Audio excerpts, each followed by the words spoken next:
You know, the other story that pops out is technology, the evolution of from the small company, you know, with a couple of trucks, to modern, you know, some of the pieces that we'll see kind of highlight almost a science fiction quality to it, what you got doing, what you're accomplishing in these pieces. The piece in front of Mount McKinley in Alaska, you know, that's got a real sense of future to it. You know, Yeah. what's next? Because now, you know, they get the windmill and all that technology, and that's recent. I mean, in the last 10 years, that's made the big leap, maybe 10 to 15 years.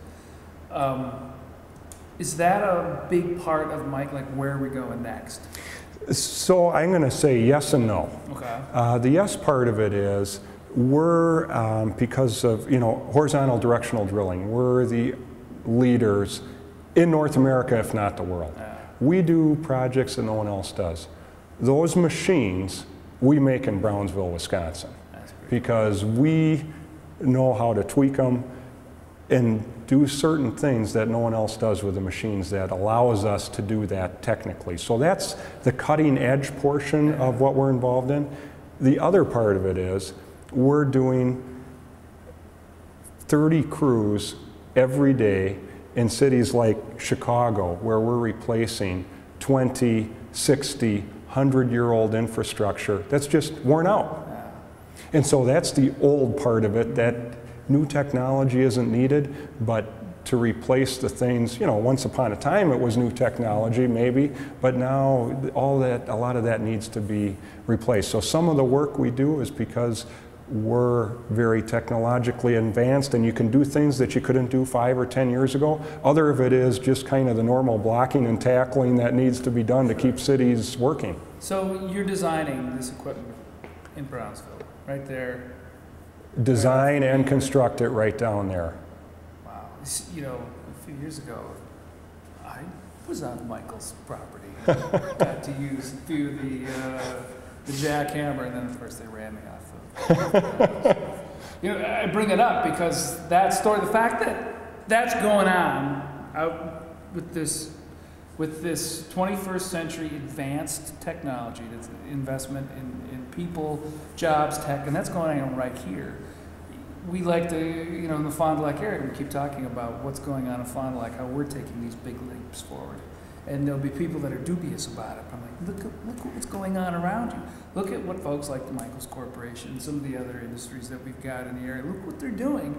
So yes, the community as a whole also has to embrace that and take a step forward so the rest of the world doesn't pass us by.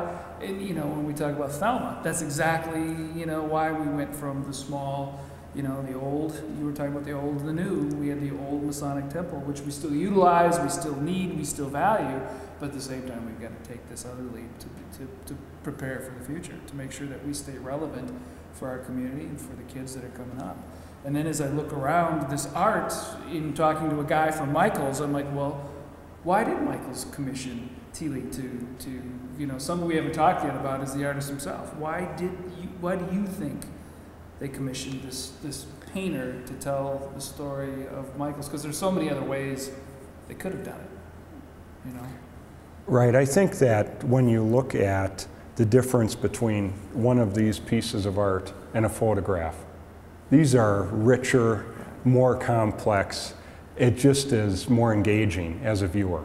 So if you're walking into Michels in Brownsville and you have to wait 5 or 10 minutes for a meeting, would you rather sit there and just have a video scrolling? Or would you rather saying, boy, look at the coloring there and look at the expression on the face. And me, that's why I like them. I don't know the specific one thing that caused the family to make this big investment, but that to me is what's really, it says so much more because of the artistic touch that Thiele, Mr. Herr Thiele, put on these. Hans Dietrich, yeah, and that's the other fact in the equation. He is a brilliant painter. You know, we mentioned the Grauman Museum at MSOE.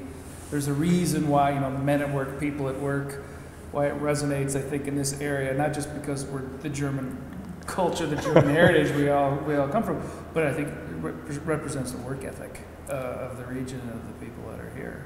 And I think that's why people not only just the artistry of the pieces themselves, but the spirit behind it, and I think it's the work ethic. You know, and when I look at his work, my gosh, I mean, the work ethic that he has himself, Thiele, to create this, kind of goes hand in hand with what the Michels are doing. You know, when you tell that story of, yeah, they're designing this equipment in Brownsville.